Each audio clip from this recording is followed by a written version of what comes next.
بسم اللہ الرحمن الرحیم۔ السلام علیکم ناظرین، میں ہوں doctor Muhammad Saleem and welcome to National Narrative. Hindustan کے اندر بی جے پی رہنما نوپر شرما اور نوید کمار جندال نے حضور علیہ السلام کی شان کے اندر جو گستاخی کی ہے، کیا یہ اسلامو فوبیا ہے یا یہ محمد صلی اللہ علیہ وسلم فوبیا ہے؟ آج کے ویلاگ میں آپ کو اسلامو فوبیا سے محمد صلی اللہ علیہ وسلم فوبیا تک کی انڈرسٹینڈنگ کراؤں گا، اور یہ سارا معاملہ ہے کیا، اس ویلاگ میں اس چیز کا جائزہ لیتے ہیں۔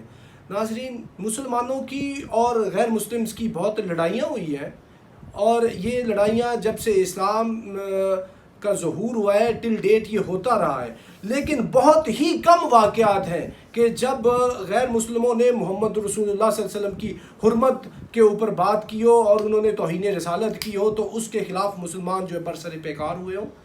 دیکھیں، ہندوستان کے اندر ان کو سب سے پہلا مسئلہ تو یہ ہے کہ یہ 1000 سال کم و بیش مسلمانوں کے زیر سایہ رہے ہیں، اور یہ مسلمانوں سے سائیکلوجیکلی بہت ہی مرعوب ہے، اور یہ سمجھتے ہیں کہ دوبارہ سے ان میں وہ والے ایلیمنٹس اور وہ والے جرم جو ہے ری ایکٹیویٹ نہ ہو جائیں، اور یہ مسلمانوں کی جو انڈینائزیشن ہے اس کے اوپر بھی ہمیشہ شک کرتے رہتے ہیں۔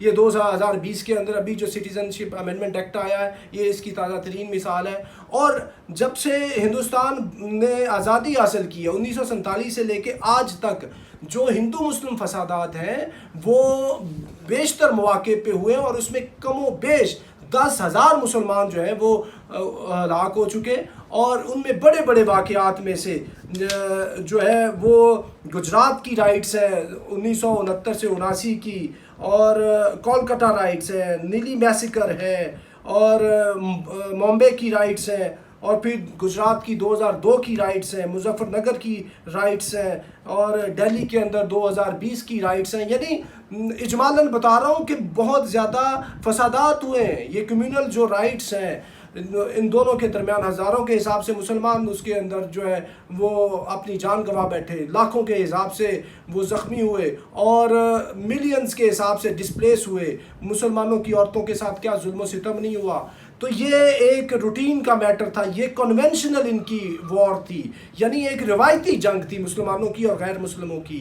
جیسے روایتی جنگ یہ انہوں نے لڑی ہے ادھر افغانستان میں کہ اسلامو فوبیا کے نام کے اوپر انہوں نے کہا مسلمان ٹیررسٹس ہیں، اور انہوں نے ہمارے اوپر اٹیک کیا ہے 9/11 کا، اس لیے ہم ان کو ماریں گے۔ ان کو وہ آ کے نیٹو ISAF کی مدد سے یہ 20 سال مارتے رہے۔ عراق میں بھی یہ کام کرتے رہے، لیبیا میں بھی کام کرتے رہے۔ یہ کام مسلمانوں کی مار پٹائی کا میانمار کے اندر بھی ہو رہا ہے، مسلمانوں کو کشمیر کے اندر بھی مار پڑ رہی ہے، پیلسٹائن میں بھی مار پڑ رہی ہے، اور دنیا کے کتنے حصوں میں مسلمان جو ہے وہ پریشان ہیں۔ لیکن وہ اسلام کی، مسلمانوں کی اور غیر مسلموں کی لڑائی ہے۔ اس سے پہلے بھی یہ معاملات چلے کہ صلیبی جنگیں ہوئی ہیں، مسلمانوں نے کرسچنز کے ساتھ، افریکنز کے ساتھ، یورپینز کے ساتھ کتنی جنگیں لڑی ہیں، لیکن وہ جنگیں ہوا کرتی تھیں سم ٹائم ایکسپینشن کی وارز ہوا کرتی تھیں، اور سم ٹائم جو مسلمانوں اور غیر مسلموں کی جنگیں ہوا کرتی تھیں، لیکن بہت ہی کم واقعات ہیں جس پہ حضور صلی اللہ علیہ وسلم کی حرمت کے اوپر مسلمانوں کی اور غیر مسلموں کی جنگ ہوئی ہو۔ تو یہ جو جنگیں ہیں یہ روایتی جنگیں ہیں۔ جب کوئی جنگ حضور علیہ السلام کی حرمت پہ ہوتی ہے، ان کی بے حرمتی کی جاتی ہے، تو اس پہ مسلمانوں کی جو جنگ ہوتی ہے وہ سمجھ لیں مسلمانوں کے لیے وہ ایک ایٹمی جنگ کی حیثیت رکھتی ہے، کیونکہ وہ مسلمانوں کا سب سے زیادہ وہ ٹریگرنگ پوائنٹ ہے۔ یہ جو جنگیں ہیں وہ روایتی جنگیں ہیں، یہ ایٹمی جنگ ہے۔ جیسے اسلام کے اندر درجات ہیں، پہلے ایک مسلمان ہوتا ہے، پھر مومن ہوتا ہے، پھر محسن ہوتا ہے، اسلام ہے، ایمان ہے، پھر احسان ہے۔ ایسے ہی یہ جو مسلمانوں کی اور غیر مسلموں کی جنگ ہے تو اسلامو فوبیا کی جنگ ہے، مسلم فوبیا کی جنگ ہے، لیکن اس کی ایکسٹریم فارم ہے محمد صلی اللہ علیہ وسلم فوبیا، جو ابھی انہوں نے اناؤنس کیا ہے نوپر شرما نے اور نوید کمار جندال نے ہندوستان کے اندر بی جے پی کی پوری جماعت کی رہنمائی کرتے ہوئے۔ تو یہ مسلمانوں کی آپ سمجھ لیں کے سینٹر آف گریوٹی ہے محمد رسول اللہ صلی اللہ علیہ وسلم. اور جب ان کی شان میں، ان کی حرمت پہ کوئی بات آتی ہے، ان کی عزت پہ کوئی بات آتی ہے، تو پھر کوئی عام سے عام مسلمان اور کوئی بہت بڑے درجے کا مسلمان وہ سارے برابر ہو جاتے ہیں، سارے مر مٹنے کے لیے تیار ہو جاتے ہیں. آپ دیکھیں کسی اور واقعہ کے اوپر، مسلمانوں کے اوپر 2020 میں اتنے ظلم ہوا ہندوستان میں، اور مسلمانوں کی داڑیاں نوچتے رہے، مسلمانوں کی لنچنگ کرتے رہے، مسلمانوں کو کہتے ہیں کہ جی آپ اللہ اکبر کی بجائے جے شری رام کا نعرہ لگائیں، یہ لگتا رہا ہے. آج بھی وہ ظلم ہو رہا ہے، لیکن عرب ورلڈ کے اندر کوئی اس طرح کا احتجاج نہیں آیا، نہ دنیا کے کسی دوسرے ملک میں.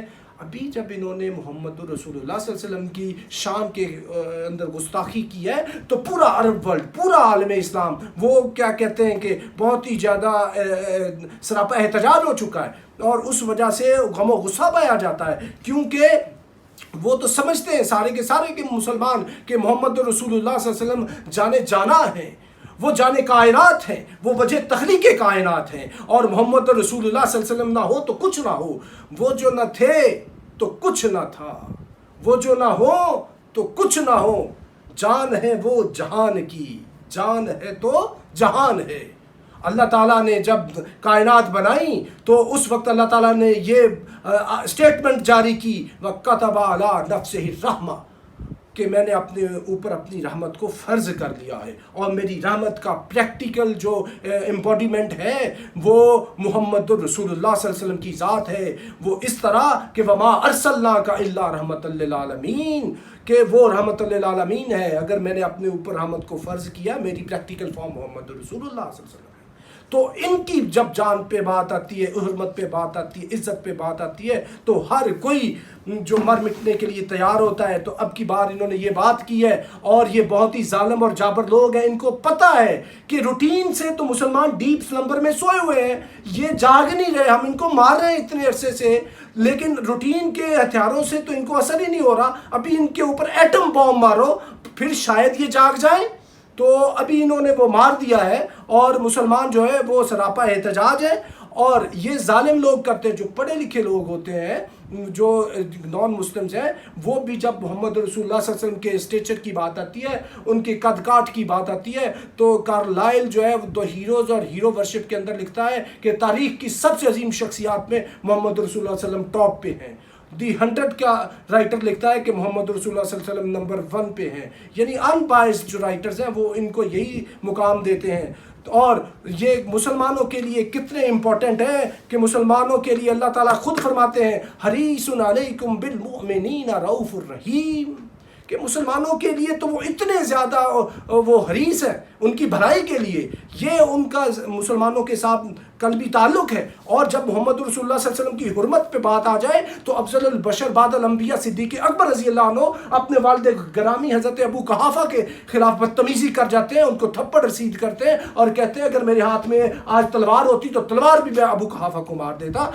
یہ صدیق اکبر رضی اللہ عنہ وہ شخصیت ہے کہ جو بیلنسڈ، جو بہت ہی ماڈریٹ بندے ہیں، جو چلڈ آدمی ہیں محمد رسول صلی اللہ علیہ وسلم کی پوری جماعت کے اندر. تو ان کا یہ معاملہ ہے، آپ کی عزت پہ بات آ جائے تو وہ بھی وائلنٹ ہو جاتے ہیں. تو عام مسلمانوں کی کیا بات ہے؟ تو اس سچویشن کے اوپر پوری کی پوری جو امت مسلمہ ہے، پورے کے پورے جو اسلامی ممالک ہیں، ان کو یہ چاہیے کہ ابھی انہوں نے ہمارے سینٹر آف گریوٹی، ہمارے ایمان کی جو بنیاد ہے اس کے اوپر حملہ کیا ہے، تو ہم ان کو بتا دیں، ان کو پیسفل پروٹیسٹ کے اندر پورے ملک کے اندر، پوری دنیا کے اندر بتا دیں کہ یہ محمد رسول صلی اللہ علیہ وسلم کی ذات ہمارے لیے یہ حیثیت رکھتی ہے، اور آئندہ اگر آپ نے اس طرح کی بات کی تو یہ ہمارے خلاف جو ہے وہ اعلان جنگ ہے، اور یہ آپ نے ہمارے اوپر ایٹم بم پھوڑ دیا ہے، اور اس کا جواب بھی اتنی زیادہ ریٹیلیشن سے آئے گا. تو اس لیے پاکستان کی جتنی جملہ مذہبی تنظیمات ہیں، کوئی یہ جو ٹی ایل پی والے ہیں، یہ دعوت اسلامی والے ہیں، تبلیغی جماعت والے ہیں، منہاج القرآن والے ہیں، یہ جو دوسرا حافظ سعید کی جماعت ہے، یہ انجمت وحدت المسلمین، جتنے لوگ ہیں ان کو چاہیے کہ پیسفل پروٹیسٹ کریں اور ریکارڈ رجسٹر کرائیں. یہ گلوبل ورلڈ ہے، سوشل میڈیا کی دنیا ہے، پوری دنیا میں پیغام جائے کہ یہ اس ملک کے نمائندے ہیں کہ جو اسلام اور محمد رسول اللہ صلی اللہ علیہ وسلم کے نام پہ مارز وجود میں آیا ہے. یہی تقاضا ایمانی ہے، اور مسلمانوں کو چاہیے اس جمعے پہ باہر آئیں اور اپنا پروٹیسٹ جو ہے وہ رجسٹر کرائیں. اور اگر یہ اس طرح یہ مان جائیں تو ٹھیک ہے، نہیں تو پھر جو اگلا لایا عمل ہے وہ ان کو بتا دیا جائے. تو ناظرین اب تک کے لیے اتنا. اب till next time, thank you very much. Pakistan زندہ باد.